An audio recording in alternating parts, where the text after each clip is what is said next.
Hand Drawn Lips is recorded and produced on Kulin Nation lands. We pay our respects to elders past, present, and emerging. Sovereignty was never ceded, always was, always will be.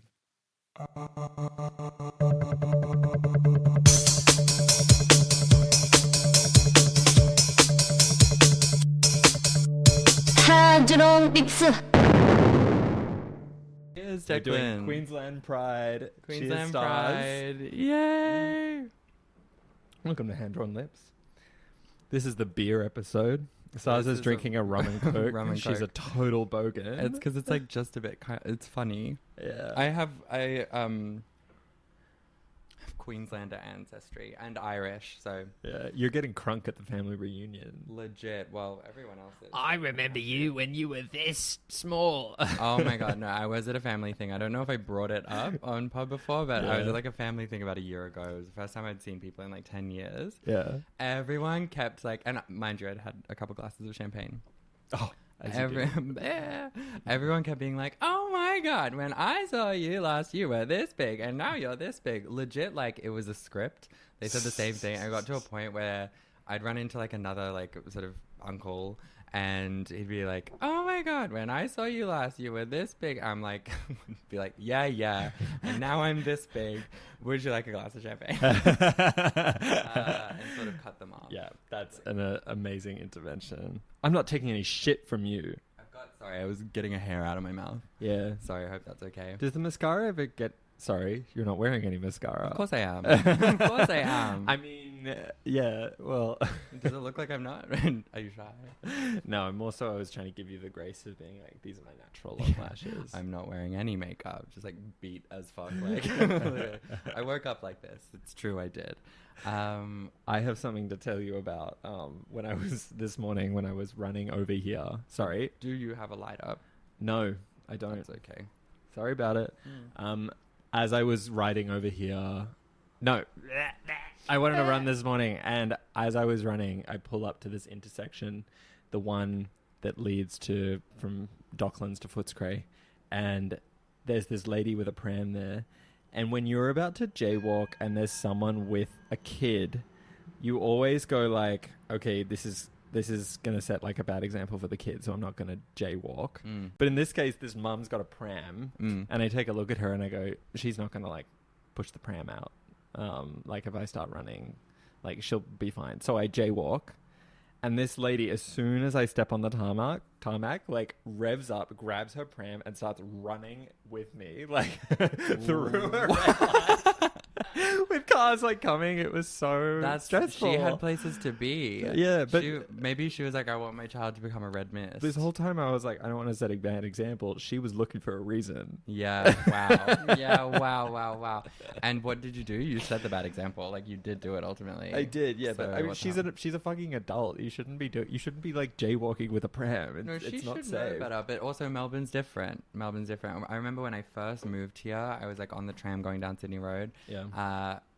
Like watched like 6 police officers jaywalk. It's like Sydney Road, everybody does it, but it was kind of like, wait, that's funny. Like that's sort of like the whole like, you guys aren't supposed to be doing that. So you're saying there's an irony, obviously, to police crossing the street. Which is also to say that I think everybody just be jaywalking here. It's like one of the nuanced cultural differences. Yeah, okay, I can appreciate that. I think it's still because think with the a pram terrain is flat. Sorry. Yeah. Sorry. I So could go for therefore hours on easier, but jaywalking. you shouldn't be doing that with a pram. Like you just shouldn't be doing that. No, absolutely. Think about the children. Literally. Think of the children. Yeah, I just started laughing. It was so good. People are built different here. One time I was like, I used to work in this like office in the city, and like the little break like smokers area thing was like in this like alleyway. It was very like hashtag hipster. And I remember like being on a break. It was like a late shift. It would have been like 8 o'clock at night or something random. I look down and there's like a kid and like a mother and a child. The kid's like, I need to pee. The mother takes the child to the alleyway and it's like, pee here. And I was like, so they teach them really young. So it's like, that's really interesting. It just... Wait, how far away from you smoking? 20 meters. Damn. I'd say. Yeah, just go there. You're fine. And I was like, okay, like... and this was culture shock. But also what I'm thinking is these smokers go through hell. Like, do you remember at our last job, the smoker prison? Smoker prison. Oh my God. So before we worked there, Yeah. we used to work at the same place. For context to our dear listener / viewer. I remember because I lived in the apartment building across the road when I was working at this aforementioned company. And so I would have to walk past like that building and I would always see like, it's hard to describe it. It's basically like a little corner of this building that is like slightly raised from just like the pavement. And there's like a group of like anywhere between like, 5 to 25 people sort of like smoking a cigarette, like Chuffing. literally like staring into, what is it? Like the 1,000-yard stare. The whole 9-yard stare. What? Yeah, no, that works. It's humiliating. You're right that it is like a little outcrop. I legit would walk past on my way home and be like, what the fuck is that? It That's looks like crazy. 127 hours, the way that they're packed in there. Legit. Years later, it was me. Yeah. I was there. And it is uniquely humiliating. Like, I don't know if it's possible to have like, to do that gracefully. The whole thing about smoking is it's kind of like liberation. And there's nothing liberated about being forced to stand in one tiny spot. Exactly. To smoke is to be French. To be French is to be free. Yes. Liberté. Liberté. And then, but to smoke in the Exhibition Street smoker prison is to be in prison. I'm trying to think. There's this actually one on Brunswick Road or Sydney Road.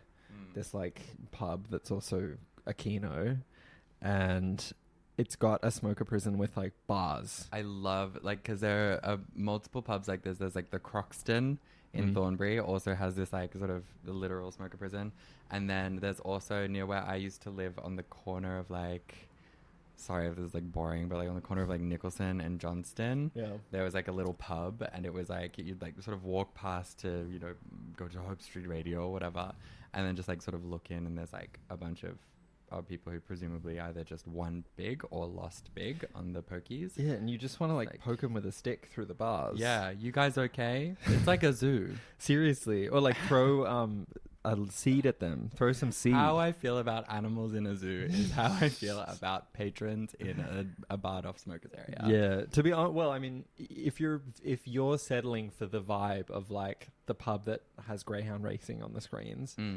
frankly, you are in a prison of your own making. But you know what? If you were to ask them, contrary to like how an animal at a zoo Would might they say they're respond, they'd happy? be like, "I'm legit loving it here." Sorry to say, but I actually think if you ask like an animal in a zoo, they'd probably be like, "Yeah, I love it here." Yeah, I can't speak English. They can't speak English. Well, they get fed every day. They don't know any other life. Some of them are raised in I think captivity. they do. Did you hear about that giraffe that just started eating its own shit because it had absolutely no instinct? Yep, I bet it loves it there. Well, I bet it cannot imagine freedom, I guess is what I'm saying. Sorry, this is quite sad. Yeah, I'm like, do you want to take it back? Yeah. No, I don't think. I think animals love captivity. there's probably like like when people try to tell stories about the world, about the inherent nature of people, and they tell it like, so they put rats in a cage, they put rats in a maze, and they made them eat each other. Yeah. This shows that people are inherently self-interested and cannot collaborate. It's like, that means you're like super weird. For doing that. Yeah, that means if we took away your food, you would eat another person as well. There is like there's this comedian who was like, she does this thing called like Mind-body connection. No, it was this video that I sent into the group chat. I'll maybe link it. But it's like supposed to be like a science informational show. I think I forced you to watch it at one point before you were like, I can't keep Lol. watching it. Yep. And it's like, we put mice in this maze to choose between right and wrong. They had like two options, so they could like go through the maze and exit on one side that was like right, and then the other side was like wrong. But it's like, and so what did the mice choose, and what could this tell us about what we know about ourselves? and the mice end up choosing a different exit that wasn't in frame, and it zooms out and it's like racism. It was like, oh, I was afraid they'd choose that one. Crazy. Yeah. No, that literally is how it is, though. That's how they be doing these studies. That's it. Or like something about they will like trap mice in a maze with no exits, make them feel like all hope is lost, and then they'll remove basically the barriers to the exit so the mice can, I suppose, be free in the context of this experiment. Though they will remain lab rats for the rest of their careers. Shout out. But famously, you think that animals love captivity, so no problem. Yeah. Well, they probably like, professionally, I guess they're probably quite satisfied. And they don't know how to conceptualize freedom, but they do have the concept of like, I'm a career mouse. Yes, I wake up every day at 6. I come back at 7, but I love it. That's it. I have my morning oats in the fridge ready to go. I love meal prep. Right. This is my impression of a mouse. A mouse talking to a mouse. His like her like stay-at-home husband, who's like just a piece of shit. Like, this is my job. Like, this is my life. Like, when you tell me that I'm working too much, it makes me feel like shit. Because you don't do anything. You don't bring me half the joy that my work does. Can I do one? Okay. This is my impression of a mouse, a career mouse, who is sort of dating and things are getting serious, but she doesn't want to compromise on her career. Okay. I'm really enjoying hanging out with you, and I want to take things to the next level, but like, you just can't ask me to compromise on career. I love what I do. I like, you know, I want to succeed. And I just feel like in a partner, I need someone who I know will champion me to that. Next day, killed in an experiment. Sorry, just a touch of drama. Wow. Oh my God. She never made it out of the rat race. But anyway, they remove the X's and then the rats wouldn't escape because they had already been programmed to think. And then people will say that and be like, that's why you're a sheep and you don't even realize that you're a sheep. That's it. It's like there's fuck like you, they're rats. a little image of like a bird in a cage, but like the cage is actually like quite open, but there are like 2 bars that it's impossible to explain. The bird is sort of like, has its little wings holding on to the 2 bars, but behind it is a completely open like opportunity for escape. And it's like, my therapist showed me this photo and said, this is you. Damn. Speaking of rats, actually, we have some rats in our backyard, and I literally saw one walk on a wall. Like, move sort of like along the length of the wall. Sideways. I don't know how it did it. Yeah, it was really terrifying. You ever watched The Exorcist? No. The Pink Panther? No. Good film. All right, well, I'll leave it there. I have something else to say actually about recently I've downloaded Xiaohongshu. Yeah. This is maybe an Is This Anything actually. We can come back to this. But bring it up. basically, no, actually, I'm going to save it. So funny. For those unaware, Xiaohongshu in Chinese means little red book. Yep. Which is a reference to like the communists' like little red book that you'd carry in your pocket kind of thing. Had no idea. Legit. So LOL that like, or in English they call it like red note. So LOL that's what people are moving to. It's like directly a reference to that. Which I'll is LOL. actually say that my experience of the alienation that I get from social media is actually completely alleviated by increasing my sort of digital alienation insofar as I'm now viewing things that are in a completely different language. I have no understanding of the context or what's being communicated to me outside of the visual form. And bizarrely, it kind of makes social media make me feel better. Like, increasing alienation by viewing stuff from a completely different culture and language has actually made social media more enjoyable for me. Yeah, I just like really can't help but bring up the fact that you did speak Chinese as a child. I did speak. Maybe it feels like coming home. Yeah, maybe you'll pick it back up. I really hope you do. Although you know what, with everyone moving to Xiaohongshu and like posting like their experiences like with intercultural exchange in like comment sections or whatever, I'm like, I think I do need to pick up Mandarin again. I kind of want to. Yeah, well, So maybe I will. Engaging with Mandarin 3 hours a day through the realm of social media is probably a pretty good place to start. That's it. 3 hours a day, you reckon? Maybe not. It's not such a crazy idea. Immediately as I opened it, it's like buff men. Good. Buff Chinese men. So like, they know. Like everywhere. And some of the comments are really funny translated. Like one of them was literally like, I can't take it anymore. To this like kind of first post of this awesome. Extremely broad-shouldered man. That's good. And then randomly like these twinks, like twinks that love each other. Oh. Aww. It'll be like one of them falling into each other's arms, and then it'll go slow motion and this like sparkle sound effect. Why are you smiling like that? I mean, that's us. That's us when we met. Cringe. It's cringe. Why am I smiling that like overjoyed by like this? So this like deep serenity comes over to you as I talk about these twinks. I was just like, when twinks are happy, like I love twinks. Although I did see one like. Sorry, I'm smiling because I'm having a good time. It's because I'm being negative. I just got a thumbs down emoji. You just got on the vibe camera. checked by my computer. Damn. I did see one exchange. It was like, what do Chinese people think of gay people? It was like on Red Note, and like the one screenshot comment is like, they're so mean, crying emoji. I was like, oh, that's awesome. Admittedly, I haven't downloaded it yet, but I kind of do want to. Yep.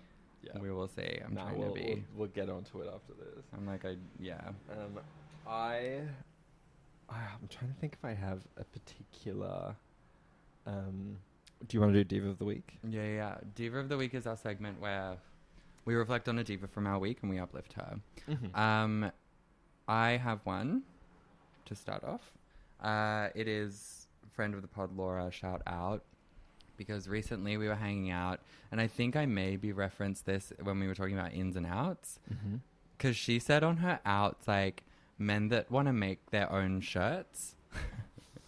And I was like, okay, like, conceptually, like, on a theoretical level, like, I'm with you, and I trust that, like, this is, like, experiential, you know? Like, you've experienced that energy, you're not liking it, so shout out. And I was like, but I haven't lived that.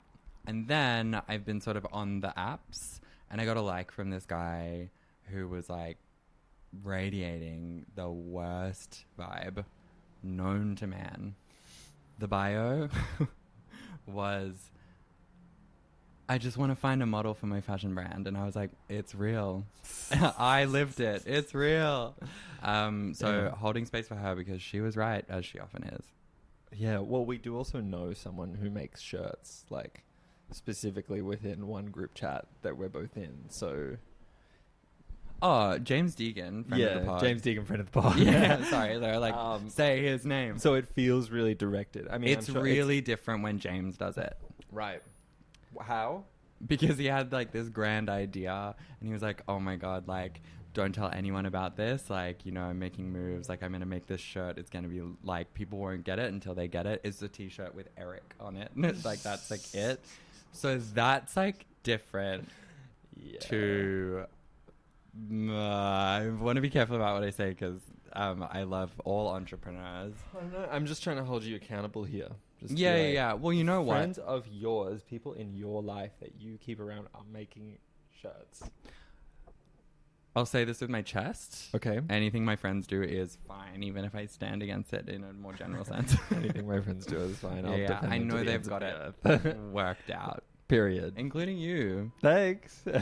Next day, killed in a maze accident. And it's like, you know what? Killed like in a lab accident. he died doing what he loved. Yeah. So there's that. Yeah. Eat so much caffeine-laced seed that my brain explodes. Yeah.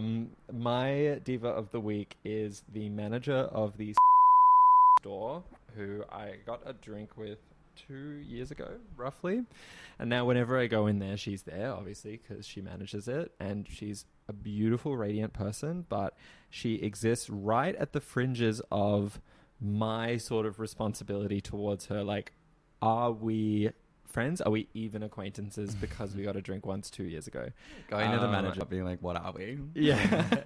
Kind of is what I was wanting to do. I walk in there at 4:50 roughly, or like 5:50 or something. I go in, I'm like, I need some collared shirts. Mm. Imagine that, honestly. I used to have so many collared shirts, and now I don't know where they've all gone. Anyway. I saw them in your closet. I know, but now I only have 2.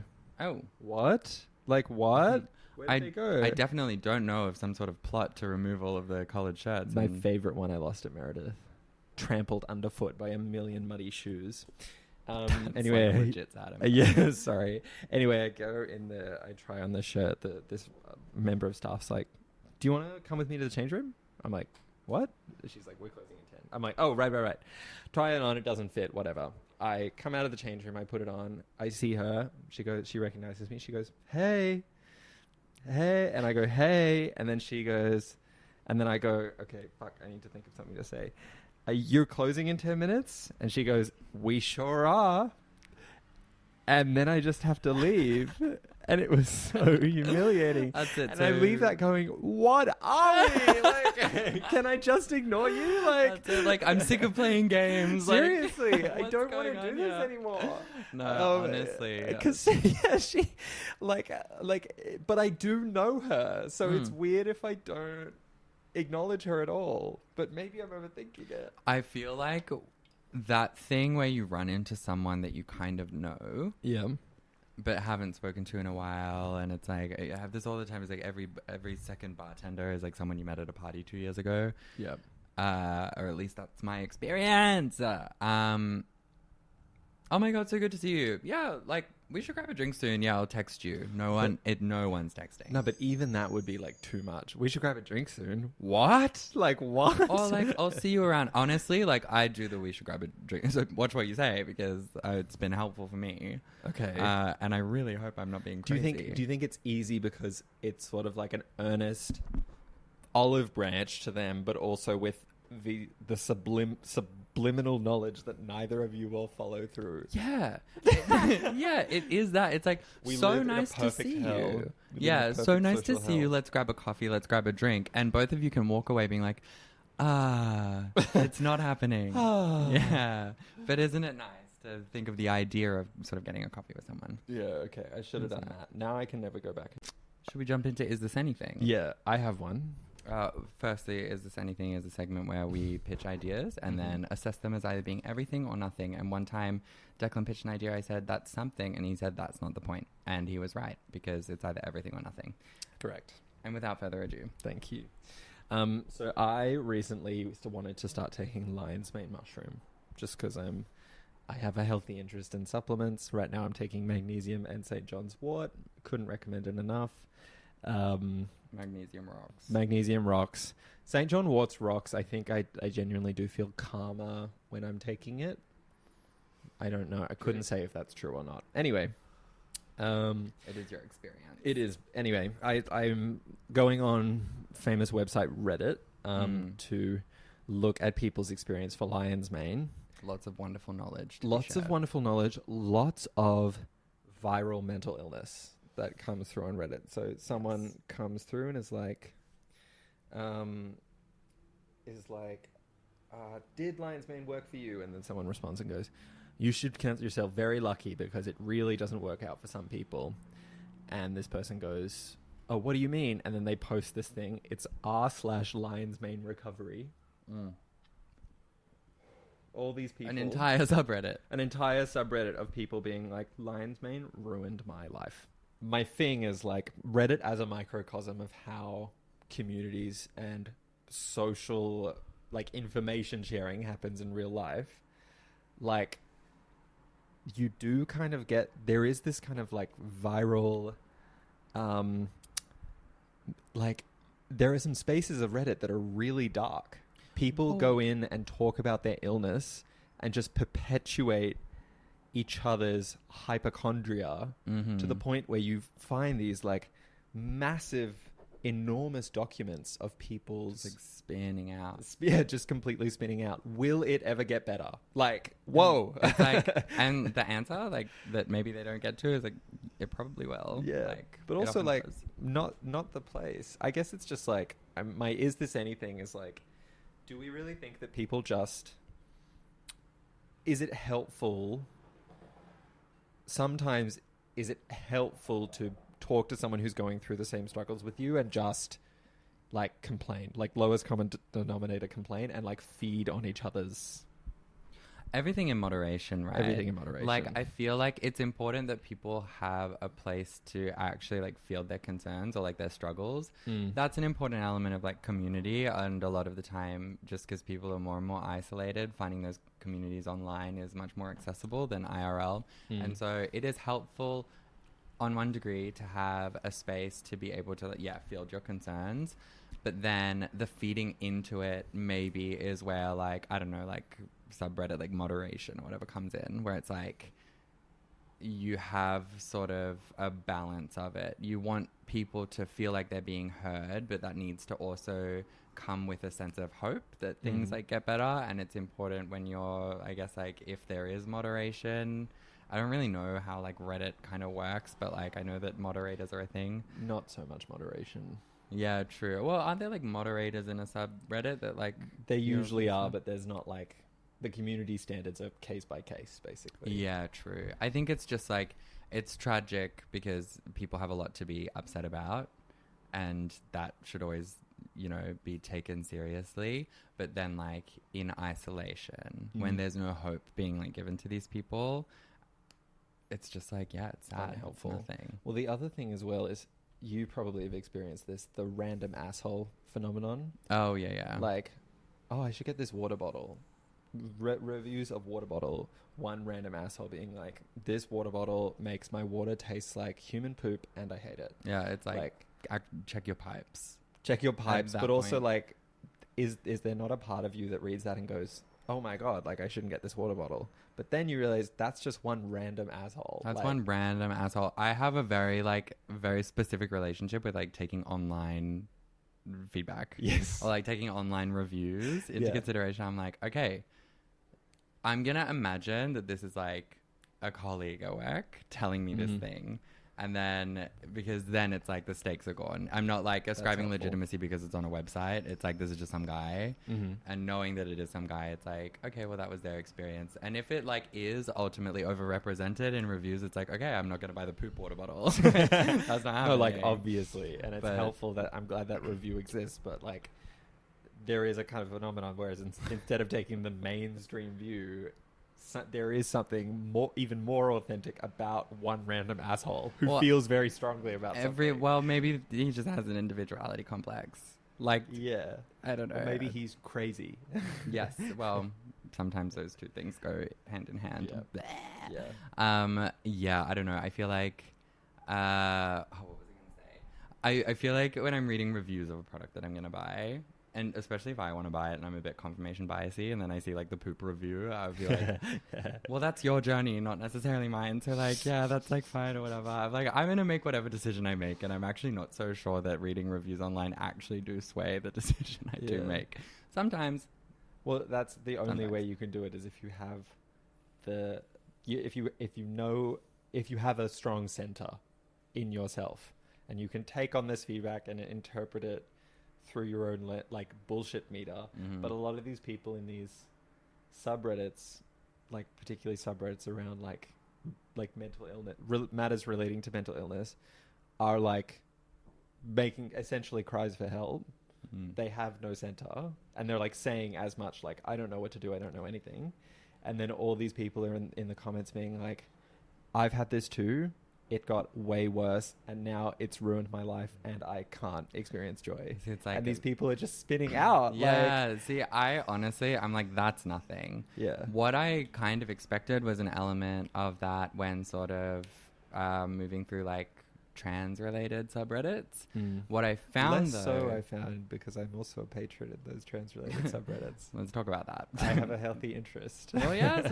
Well, you're a wonderful ally. Thank you. But I find that people will be talking about different medications and stuff, and when I speak to other trans women, they're like,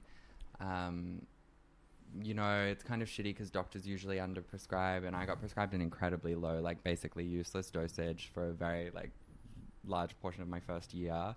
It was kind of like disheartening to hear that was happening, and so it was interesting to hear these like people's it was sort of, there was an element of commiseration on like those online spaces being like, oh, I've realized I've been on a really low dosage and like I could have been way further along or closer to where I wanted to be. this sucks, like, da da da. And then just, like, the responses, instead of being totally, you know, just people spiraling out or spinning out, there are usually people who are like, oh, it's okay, like, you know, like, have you considered looking at it in this way? Or, like, you know, the transition takes a very long time and patience is, like, key. And, you know, you can talk to your doctor about going up, or you can do this and this and this. And it's, like, again, it's a sense of people feeling heard that is, like, what I was speaking to before. It's, like, balanced with, like, a sense of hope as well. Yeah, brilliant. I feel like that was, honestly, I was not expecting it. And was pleasantly surprised when I found that was sort of the setup in those areas. But I'm sorry that wasn't the case in the mushroom community. Yeah. No, the mushroom community is fucking floundering. They've got other shit to work out. That probably as well, me not really understanding how Reddit works, but it probably speaks to the quality of the moderations as well. Yeah, true. Yeah. It's like, I think, like, I don't know, I could talk about this for ages, so we could probably, like, leave it. But I think something that I really like about, like, trans communities is that inherent to the experience is, like, a very, very a significant sense of, like, introspection. And so when you are really in touch with yourself to the point where you know what you need to do to move toward that, like, actualization through, like, gender transition, there is really a beautiful sense of hope that does come with that. And there's almost, like, a really beautiful, like, I feel like I've become a lot more mature and a lot more in touch with, like, how I feel, and a lot better at communicating how I feel since sort of being on this, like, journey, because I feel more connected to my body or whatever, blah blah blah. And I think that maybe, you know, even just beyond moderation, there's something integral to the experience of transitioning that sort of lends itself to, like, hope. Yeah. Ugh. So that's everything. It's genuinely beautiful. Now, I haven't Is This Anything to slightly change the pace. Amazing. I went on a date recently with someone where it was like, well, do tell. We started talking and, like, the vibes were really, like, fun on the app. And then I'm just gonna shake this. The vibes were really fun on the app. We were chatting, and then it was like, do you want to get a wine right now? Like, let's go to Eddie Gardens and get a wine right now. And I was like, oh my god. Viva la liberté. Yeah, literally. And so I did it, went on the date, like, not a vibe IRL, and that's okay. Right. But well, extremely efficient turnaround on that, actually. Yeah, legit. Knew sort of initially and was like, yeah, maybe not, but, like, it's been nice. That being said, like, during the date, he brought up the topic of philosophy and, like, religion. Okay. And, like, I can talk for hours on that. And I was on my usual spiel about how people turn to, if it's not this, or it's science, or it's, like, you know, other things or whatever. It's all about finding an external sense of validation. And I think that something that I realize is that, like, the forgiveness that you ask for from that external source, you'll actually find that it's a lot better when you realize you can source that internally. And you can forgive yourself instead of, like, relying on a God you don't even believe in to, like, how do did that land? Yeah, so I did my spiel, and I was, like, legit, like, I'm so smart. I'm saying this shit, like, real as fuck, like, shout out. Anyway, he, like, did not care. He looks at me and he goes, like, I guess, like, it's kind of a lot to when you're just meeting someone, or whatever. I maybe got carried away. And he looks at me and he says, yeah, that interesting stuff's just, like, really interesting. Bitch. I was like, so is that anything? When you've just met someone to, like, completely vague out, like, I was like, be curious. Like, I'm gonna go to the bathroom. Like, so. By the way, you're in Eddie Gardens, so it's the public toilet. You have to, like, go to. You have to walk. I'm like, you know what? It's sweet reprieve because, like, I got 5 minutes of, like, I can go on my phone. Just, like, chill. Yeah, legit. But you know what? Maybe this is Is This Anything? Leaving that and just having a sense of, like, oh, I'm so glad I can have these conversations with my friends. I love my friends. Yeah, it's really nice to be, like, listened to, you know, as opposed to not. Unfortunately, not being listened to, not being heard is just the worst feeling in the world. He was like a nice guy. He was listening. He was engaging, like in the conversation more generally. But like, you know, I like talking about that shit, and he was like, I guess not into it, which is fine. But did he bring it up? The topic of conversation. He kind of did. Like like religion came up because he was from like a city that I like. Some of my family lives there, and it's like, I was like, oh, do you know this and that, and like da da da, and then sort of religion came up, and then. Yeah, I was like, see, that's the interesting thing because, and sort of went on my spiel. I feel fine about what I said, and I feel fine about him not vibing with it. What I find hilarious was him saying that interesting stuff is really interesting. It was so funny because he was like, me trying to find a fuck to give. It was like legit. He was like trying to be polite, but he was like, I don't give a shit about what you're talking about. And I was like, okay, I had to celebrate him. I just think don't it's know everything. how you could let those words leave your mouth and not being like, what I've said is so completely insulting. Like, You should have seen the look on his face. So is that anything? that's nothing. I also feel like the other. No, sorry, it is everything. I think that it's bizarre to bring up religion on a first date. I feel like that's the there you go. It's bizarre to bring up religion on a first date. I feel like that's you when the first date is going like, do you have sibling? Like, how many siblings do you sibling? Like, when it's kind of on that level, sometimes it can feel like, okay, fuck, like I need to take my small talk to a new level. What do you feel about religion? But like, it's inappropriate, or like, well, like I don't know, because like I had been seeing someone for like a month like prior, and on that first date we went straight into like ethics and philosophy, and like, and I was like, I love that basically.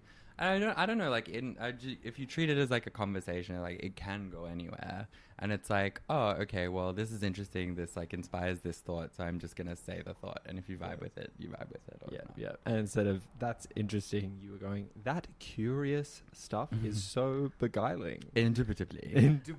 Which actually brings me to my next point. But do you want to do one first? Let's see if I have another one. We might have to cut this actually, but oh no, here's a good one. I have one quickly. Well, yes. It's just a super quick and easy one. We're all lambs to the slaughter of cultural we're all lambs to the slaughter at the meat grinder of cultural irrelevancy. So this is the idea that whatever I guess embarrassment that we may feel when looking at things that millennials may enjoy. Yeah. Oh. The coming generation will be doing towards us. And there are exceptions. I feel like the people that get off scot-free are people that it is possible to like ride the wave and to position yourself as like a very open person, a lifelong learner, and try not to get too bogged down in things that bring you joy. But I guess that's idea. Is that anything? Like, are we going to be the object of someone else's contempt, of a child's contempt? Yeah, it's like, I think inevitably. Indubitably. Because, like, I don't know, like, things go in and out of fashion. Like, the shit I was wearing in 2019 was, like, good at the time, and I can hold space for that. But what were you wearing in 2019? Just sort of like a bomber jacket. Skinny jeans. That exact t-shirt that you're wearing right now. Which, by the way, it looks good on you, and you should keep it. Yeah. Me, like, sabotaging you. I'll take it. Amen. I think that I approach your idea with this tweet I saw years ago that I kept reciting at parties, and it was like actually quite profound for people, which is, don't kill the part of yourself that's cringe. Kill the part that cringes. Let that sink in, and it's a sink at a door. If you hate it. Yuck. How is it doing the emoji responses? I don't know, but it's always so it at seems the to be perfect time. understanding something. I don't know, because I don't want to be, to me that kind of kill the part of you that cringes is so like ignorance is bliss, like. No, it's like, because it's not ignorant. Because you know it's cringe. Yeah. But you're not cringing at it. I guess the thing is, like, if okay, what's an example of something millennials love? A whole like Dog. Look at that doggo. Doggo. That Right. kind of vernacular. Right. If I go kill the part of you that cringes, I'm gonna keep saying doggo because doggo brings me joy and makes me happy. Why am I? But, okay. It's not clear Okay. to me what's happening with the camera. I'm so out of focus. It's like I'm looking at a dream of myself. You sort of saying come this. in and out of focus. I've been clocking it for a bit. So I'm going, doggo is something I love. It brings me joy. Like, I'm going to kill the part of me that cringes and keep saying doggo. Yeah. But everyone else is still cringing at me. Even though it brings me joy, I want to be with the times. I want to stop saying doggo. Like, I just want to stop saying That's doggo. nothing. Sorry. It's like, well, that's conformist. Yeah, like, well, I guess... But the things I'd find cool wouldn't necessarily be conformist, you know. If anything, it's conformist to say doggo. Like, no, it's conformist to go with. Everybody thinks it's weird that it's literally like definitionally conformist. I know, but if I want to stay with the times, the famous conformist phrase. True, but then again, if I had stuck with the things that gave me joy against the rising tide of people thinking it's cringe, I never would have got anywhere. That's it. There is an element It's a of growth that helpful comes with propulsive force. Yeah, Having a healthy relationship with it is fine. I think, though, we should be just in general more discerning about how we interact with negative emotions. Like, not from a place of obligation, right? Sorry, like, we're like this close to doing what we always do, which is talking about shame. Yeah. Fuck. But what I will say is that, like, you can, like, own it. You can be like, I said doggo in 2020 and that's okay. Or, like, whenever it was normal to say it. And then me doing the conformist thing. But then, like, when you look back on it, you're not like, like, how could I have done that kind of thing? I don't know. It's like, two things can be true. It's like, you're killing the part of yourself that cringes is like, oh yeah, I did that then. People don't say that now. Like, whatever. I was of the moment. And then you move on. Right. Do you think Kylie Jenner looks back at all the weird shit she was posting and is like, that's cringe? No. Yeah. No, So she's you the can richest move woman. on, but you can do it without self-flagellating. Exactly. Yeah, that makes Unnecessarily. sense. Did you have one? Yes, it is. Whenever someone like is using really complex language in a way that is like purposefully trying to Confuse and bamboozle you. Confuse, bamboozle, and also assert maybe a projection of intelligence that isn't necessarily true, because Classic. true intelligence is means good communication. Anyway, replying to them and going indubitably. So is this like a Hinge message? That's everything, I think. Yeah, thank you. It's thank everything. you. Indubitably. I love it. Putting It's them in legit their fun. place. And they're kind of Exactly. like, what? And I'm just like, sorry. Like, I thought we were like both really smart. Yeah, sometimes when I was on Hinge, I found myself speaking like that. Speaking in a way I never would in life. I have really been someone, you know what, actually, and maybe is this anything as well, if I could be so bold as to have two in a row. Yeah, no problem. Someone was in my DMs. Like, you're like upset. Someone was in my DMs and like has been keen for a while, and I decided like, whatever. Actually, this is reminding myself that I did tell myself experientially to never let a man from the DMs hit. So I'm just going to be keeping that in mind. Anyway, moving on. He like said something like, we were setting up like a time to get coffee. I replied with like a stock photo of an emoji giving a thumbs up. And then he was like, you're awesome. And I replied going, I know.